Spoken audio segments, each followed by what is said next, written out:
வணக்கம் மக்களே, நான் உங்களுக்கு தூத்துக்குடி மீனவர் பொண்ணு. இன்றைக்கி வந்துட்டு எங்கள் அப்பா வந்துட்டு பாசி கட்டுறாங்க. இவ்வளோ நாள் வந்துட்டு விளைச்சல் இல்லாமல் இருந்துச்சு. இப்போ தான் வந்துட்டு பாசி விளைய ஆரம்பிச்சிருக்கு. இங்கே பாருங்கள், பொடுசுக்கெல்லாம் எப்படி வந்துட்டு லீவ் விட்டனால இப்படி கடலில் கடந்து விளையாடுதுங்க.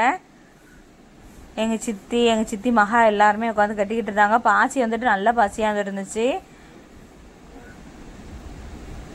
இது வந்துட்டு ராமேஸ்வரம் சைட்லேருந்து வாங்குவாங்க, விதை பாசியாக வாங்குவாங்க. அதுக்கப்புறம் நாங்கள் வளர்த்துக்குருவோம். சிலவங்க வந்துட்டு கடலில் விதைப்பாசி போடுவாங்க. எங்கள் அப்பாவும் போட்டிருந்தாங்க.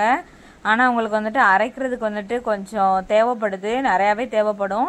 அதனால வந்துட்டு விலைக்கு வாங்கியிருக்காங்க. ஒரு டன் வந்துட்டு 15,000 வரும் இந்த பாசி. எங்கள் அப்பா வந்துட்டு இப்போதைக்கு ஒரு டன் தான் வாங்கியிருக்காங்கன்னு நினைக்கிறேன். ஒரு டன்னா 2 டன்னான்னு தெரில. எங்கிட்ட வந்துட்டு எங்கள் சித்தி மகா தான் உட்காந்து கட்டினாங்க. பாசி வந்து சரியான வெயிலாக இருந்துச்சு. சின்ன பிள்ளையிலையும் வச்சுட்டு, இந்த பிள்ளைலாம் சின்ன பிள்ளையில வச்சுட்டு வந்து கட்டிக்கிட்டு இருந்துச்சு. அதோட எங்கள் அண்ணன் எல்லோரும் பேசினாங்க, நீ போ அப்படின்ட்டு. அதோட போயிட்டா. இந்த சின்ன பிள்ளைங்க மட்டுமே மக்களே 500 ரூபாய்க்கு போட்டுருங்க ஒரு நாளைக்கு. இந்த பாசி வேலை மட்டும் டெய்லி இருந்துச்சுன்னா பிரச்சனையே இருக்காது. ஆனால் டெய்லி வேலை வராது. மாதத்தில் வந்துட்டு 1 நாள் 2 நாள் தான் வந்துட்டு இந்த வேலை வரும். நிறைய பேர் வந்துட்டு போடுவாங்க தான், பாசி போடுவாங்க. அம்பியா தாத்தா வீட்டில் அப்படி ஒவ்வொரு நாள் ஒவ்வொரு ஆளுக்கு வேலை வந்துகிட்டே இருக்கும். அப்படியே ரொட்டைனாக வந்துகிட்டே இருக்கும். உள்ளே வந்துட்டு பாசி வந்துட்டு ஆக்கு பிடிச்சி கிடந்துச்சு. அதை தான் எல்லாருமே சேர்ந்து இழுத்துட்டு இருக்காங்க. சின்னதுக்கெல்லாம் சேர்ந்து எப்படி இழுக்குதுன்னு பாருங்க.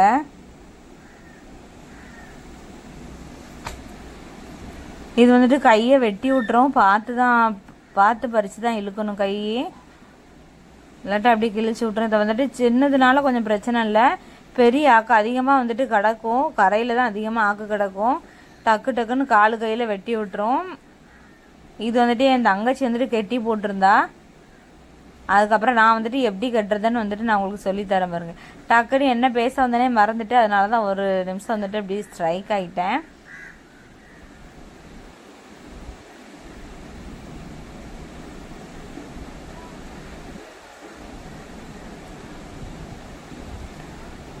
இந்த அருக்கு பார்த்தீங்களா, அந்த கயிறு தான் இப்படி தான் இருக்கும். இந்த கயிறு இதை வந்துட்டு இந்த கயிறுக்குள்ளே, இந்த சின்ன கயிறை வந்துட்டு இந்த கயிறுக்குள்ளே விட்டு பாசி அள்ளி வச்சு இழுத்து விட்டுறணும். இது வந்துட்டு நான் சின்ன பிள்ளையிலேருந்து பார்த்துட்ருக்கேன். நல்லாவே கட்ட தெரியும். ஆனால் ஸ்பீடெல்லாம் கட்ட தெரியாது. ஓரளவுக்கு எனக்கு வந்துட்டு கட்ட தெரியும். ஒரு இதில் ஒரு கயிறில் வந்துட்டு 80 கண்ணி 90 கண்ணி இருக்கும். அது ஃபுல்லாக அந்த கண்ணியில் ஃபுல்லாக அந்த பாசியை வச்சு விடணும். இது வந்துட்டு ஒரு மாதத்தில் வந்து கரெக்டாக 30-33 நாளில் நம்ம எடுத்துடணும். இல்லாட்டா அவ்வளோமே உதிர்ந்து கடலுக்குள்ளே வேஸ்ட்டாக ஆயிரும். அந்த 30 நாளுக்குள்ளே எடுத்துட்டோம்னா நல்லா வளர்ச்சியாக இருக்கும். அதுக்கப்புறம் ஒரு 40 நாள் 50 நாள் போச்சுன்னா இப்போ வைக்கிறோம் பார்த்தீங்களா, இந்த அளவு தான் வரும். மற்றது எல்லாம் கீழே போயிடும். வெயிட் வந்துட்டு 30 நாளுக்கு மேலே தாங்க முடியாது. நான் வந்துட்டு இவ்வளோண்டு வைக்கிறோம். இதை வந்துட்டு நான் ஒரு மாதம் கழித்து எங்கள் அப்பா எடுக்கும்போது நான் உங்களுக்கு காட்டுறேன் எவ்வளோ கொத்து இருக்குன்னு பாருங்கள். இந்த மாதிரி தான் வச்சு கட்டணும். நல்லாயிருக்கும் அது பாசி வந்துட்டு. ஆனால் நகத்துக்குள்ளே போயிடும். நம்ம எடுக்கும்போது நகத்துக்குள்ளே போச்சுன்னா அந்த ஒரு வலிக்கும். ரொம்ப கஷ்டம்தான். எந்த வேலையுமே ஈஸி கிடையாது பார்த்தீங்களா, கொஞ்சம் கஷ்டம்தான்.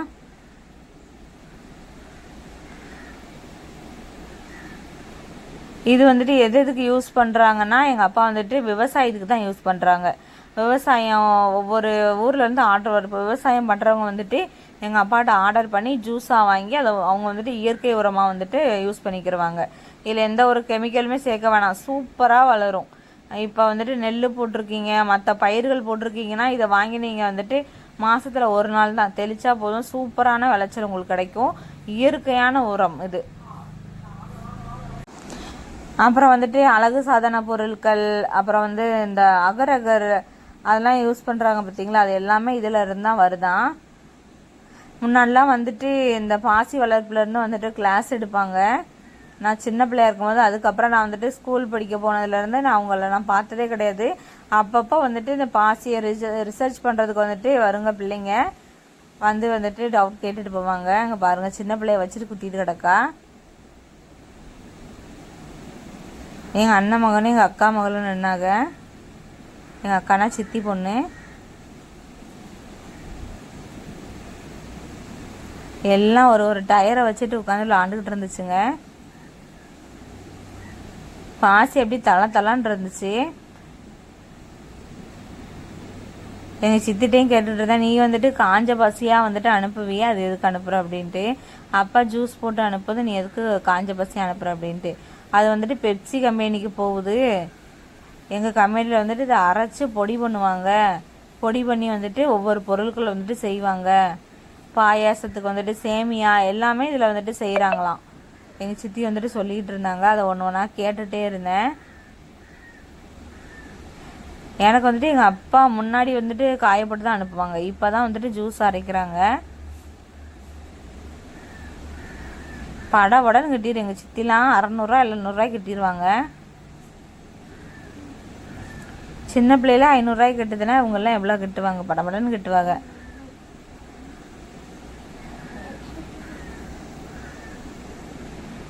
இதுதான் அந்த கயிறு சின்னதுக்கு இழுத்துட்டு இருந்துச்சு பார்த்தீங்களா, அந்த கயிறு ஃபுல்லாக வந்துட்டு சுப்பி தான் கோர்த்துருக்கு பாருங்க. சுப்பி இல்லை, ஆக்கு. ஆக்கு வந்துட்டு கடலோரம் உள்ளவங்களுக்கு நான் வந்துட்டு நல்லா தெரியும் ஆக்கு வந்துட்டு எப்படி இருக்குன்னு. அப்படி கூர்மையான பிளேடுக்கும் மேலே இருக்கும், கூர்மையான கத்திக்கும் மேலே. அந்த அளவுக்கு நல்லா வெட்டி விட்டுரும், நல்லா ஆழமாக வெட்டி விட்டுரும். இந்த கயிறு இருக்குது பார்த்தீங்களா, அந்த கயிறு மேலே சுற்றி அப்படியே பிடிச்சிருக்கு. அப்படியே ஏதோ இந்த மாலையில் கோர்த்துருப்பாங்க பார்த்தீங்களா, அந்த மணிக்கு கோர்த்துருந்துச்சு. அதை இழுக்கவே முடியல, அந்தளவுக்கு ரொம்ப பிடிச்சி போய் இருந்துச்சு. இதுக்குள்ளே ஒன்றுமே இருக்காது, வெறும் அந்த 2 சுப்பிக்குள்ளே மேலே இருக்கும் பார்த்தீங்களா, அந்த தகடு உள்ளே வந்துட்டு தண்ணியாக தான் இருக்கும். சுப்பிக்குள்ளே சதம் இருக்கும், இதுக்குள்ளே வந்துட்டு சதம் இருக்காது. பொடியில் வந்துட்டு சதம் இருக்காது. பெரிய ஆக்கில் வந்துட்டு லைட்டாக ஓடு மணிக்கு சதம் ஒட்டி இருக்கும். ஆனால் இது பார்க்குறதுக்கு நல்லா இருந்துச்சு. சுப்பி கோர்த்த மணிக்கே அழகாக இருந்துச்சு.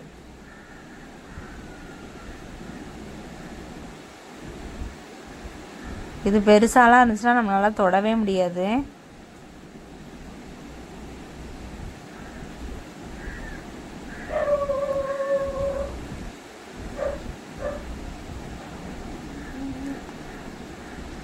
இங்கிட்ட வந்து நான் கயிறை பார்த்துக்கிட்டு இருந்தேன். அவங்ககிட்ட என்னன்னா இட்லிக்காரங்க வந்தாங்க. இட்லி வந்துட்டு வாங்கி எல்லாம் சாப்பிட்டுட்டு இருந்துச்சுங்க. பாசி கட்டினாலே பிள்ளைங்க வீட்லேயே இருக்காதுங்க, வந்து கடல் குளிக்கிறதுக்காக வந்துருங்க. இந்த அண்ணன் வந்துட்டு தூத்துக்குடி கேமூன்லேருந்து கோவில்பிள்ளை நகர்லேருந்து வருவாங்களாம். டெய்லியுமே வருவாங்க, பிரியாணி எல்லாமே கொண்டு வருவாங்க. என் மகன் வந்துட்டு நண்டு கொண்டு வந்துட்டு எம்மா இதை வீடியோடு அப்படின்னுச்சு. பாசியில் கிடந்த நண்டு, அதனால் வந்துட்டு அவனுக்காக நான் வீடியோ எடுத்தேன் அந்த நண்டை. அந்த நண்டை மறக்காமல் எல்லாருமே பாருங்கள், என் பிள்ளைக்காகவையாவது பாருங்கள்.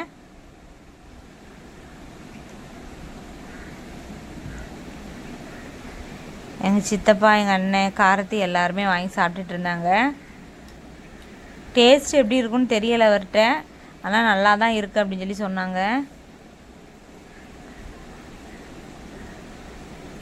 இப்படிலாம் கடலோரம் ஏரியாக்குள்ளெல்லாம் வந்து விற்கிறவங்கள்ட்ட வந்துட்டு அவங்களுக்கு சப்போர்ட் பண்ணுங்கள். அவங்களோட வாழ்க்கையை வந்துட்டு உயரணும், அதனால் சப்போர்ட் பண்ணுங்கள். கண்டிப்பாக தரம் எல்லாமே நல்லா தான் இருக்கும். இப்படி வந்துட்டு சேல்ஸ் பண்ணுறவங்கள்ட்ட தரம் எல்லாமே நல்லா தான் இருக்கும். சின்ன சின்ன வியாபாரிங்க எல்லாருக்குமே சப்போர்ட் பண்ணுங்கள்.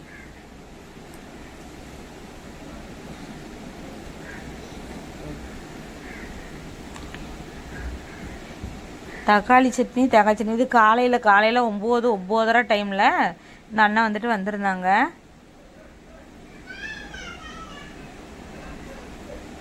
மதியத்துக்கு வந்துட்டு எங்கள் அம்மா வந்துட்டு வீட்டில் சோறு பொங்கிட்டு இருந்தாங்க. கறி குழம்பு வச்சு சோறு பொங்கிட்டு இருந்தாங்க. பாசி வேலைக்கு எப்பயுமே மத்தியானத்துக்கு சோறு பொங்கிடுவாங்க. எப்போயாவது தான் கடையில் வாங்கி கொடுப்பாங்க, இல்லாட்டா மத்தியானம் சோறு பொங்கிடுறது. கார்த்தி வந்துட்டு 3 இட்லியும் வாங்கிட்டு வந்துட்டு இருந்தான்.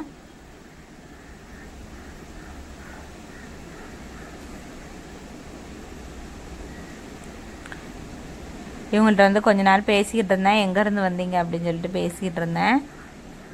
பார்த்திங்களா எவ்வளோ மூட்டை கிடக்குதுன்னு. கச்சா ஃபுல்லாக கச்சாவில் கட்டி தான் வரும். கெட்டினது எல்லாத்தையும் எங்கள் அண்ணன் கேன், அதில் கேன் இல்லாமல் இருந்துச்சுன்னா கேன் கட்டணும். அப்போ தான் வந்துட்டு தண்ணியில் மிதக்கும் இந்த பாசி. அதனால் வந்துட்டு எங்கள் அண்ணன் எல்லாத்தையும் எடுத்துகிட்டு இருந்தான்.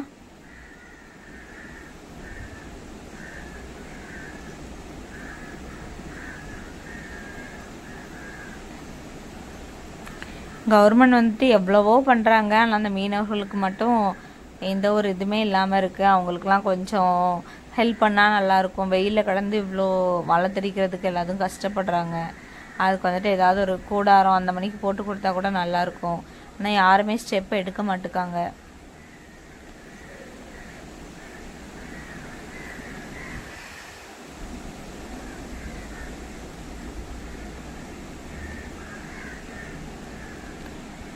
எண்பது 90 கண்ணினா எவ்வளோ நீளமாக இருக்குன்னு பார்த்துக்கோங்க. நீல கயிறாக இருக்கும்.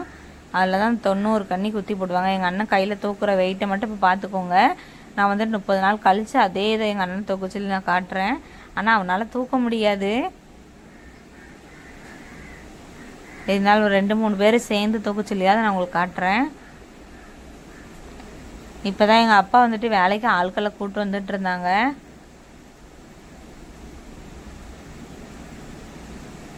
என் பையன் சின்ன பையன் அன்றைக்கே சொன்னான், ஏம்மா தாத்தா வந்துட்டு பாசி கட்ட போது நாளைக்கு வந்துடும் அப்படின்னா. அதோட வந்துச்சு. இது வந்துட்டு ராப்டு கயிறு. இந்த பாசியை வந்துட்டு 2 சைடும், இந்த சைடும் ராப்டு கயிறு, ரைட் சைடு லெஃப்ட் சைடு போடுவாங்க. அது வந்துட்டு நடுவுக்குள்ளே கெட்டி போடுறதுக்காக அந்த ராப்டு கயிறு. பெரிய கயிறாக இருக்கும், அதை வந்துட்டு நாங்கள் ராப்டு கயிறுன்னு சொல்லுவோம். இந்த வள்ளத்துக்கெலாம் கெட்டி போடுவாங்க பார்த்தீங்களா, கரையை கடக்கிறதுக்காக நங்காரம் மட்டும், அப்படி அதான் ராப்டு கயிறும்போம். பிள்ளைங்க கடான்னு குத்திடுவாளுங்க.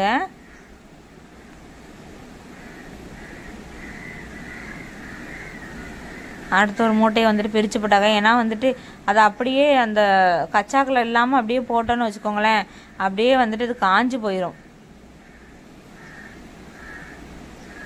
அடிக்கிற வெயிலுக்கு காஞ்சே போயிடும். இதை காய போட்டால் மழை தண்ணிலாம் படக்கூடாது. மழை தண்ணி பட்டால் ஒரு மாதிரி வெள்ளையாக போயிடும், ரேட்டே போகாது. எங்கள் அப்பா வந்துட்டு கையில் எடுத்து காமிச்சாங்க பாசியை.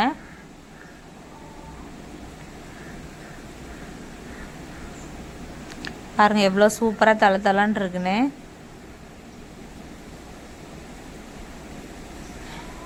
எங்கள் அப்பாட்ட கேட்டேன், எப்பா இதை வந்துட்டு தலையில் அரைச்சி தேய்க்கலாமா அப்படின்னு கேட்டேன். எல்லாத்துக்குமே தான் வந்துட்டு யூஸ் பண்ணுறாங்க அப்படின்னு சொல்லிக்கிட்டு இருந்தாங்க. தலையிலக்குன்னு அரைச்சி போட்டுட்டு என் பேரை சொல்லிடாத அப்படின்ட்டுச்சு எங்கள் அப்பா. செடி மட்டும் நல்லா வளருது அப்படின்னு கேட்டேன். செடி சூப்பராக வளரும் மக்களே. எங்கள் அம்மா வீட்டில் வந்துட்டு நான் அந்த பூச்செடிகளை வந்துட்டு உங்களுக்கு நான் வீடியோ எடுத்து போடுறேன். எங்கள் அப்பா வீட்டை வந்துட்டு ஹோம் டூர் போடுறேன். அதில் வந்துட்டு நீங்கள் பூச்செடியை மட்டும் பாருங்களேன், சூப்பராக கொத்தாக பூத்து போய் இருக்கும். அந்த மாதிரி நல்லா நெல்லுலாம் போட்டால் அவ்வளோ நெல் வரும். அந்த மணிக்கு உள்ள ஒரு ஜூஸ் தான் இது. இயற்கை உரம். இயற்கை உரத்துக்கு வந்துட்டு கொஞ்சம் எப்பயுமே ஒரு படி மேலே தான் இருக்கும். ஏன்னா இயற்கையாக வந்துட்டு தான் எல்லாருமே விரும்புவாங்க, ஆசைப்படுவாங்க. இந்த புல்லை பாருங்கள் படன்னு கட்டிக்கிட்டு இருந்துச்சு. எல்லாருமே வேலை பார்த்துட்டு இருந்தாங்க.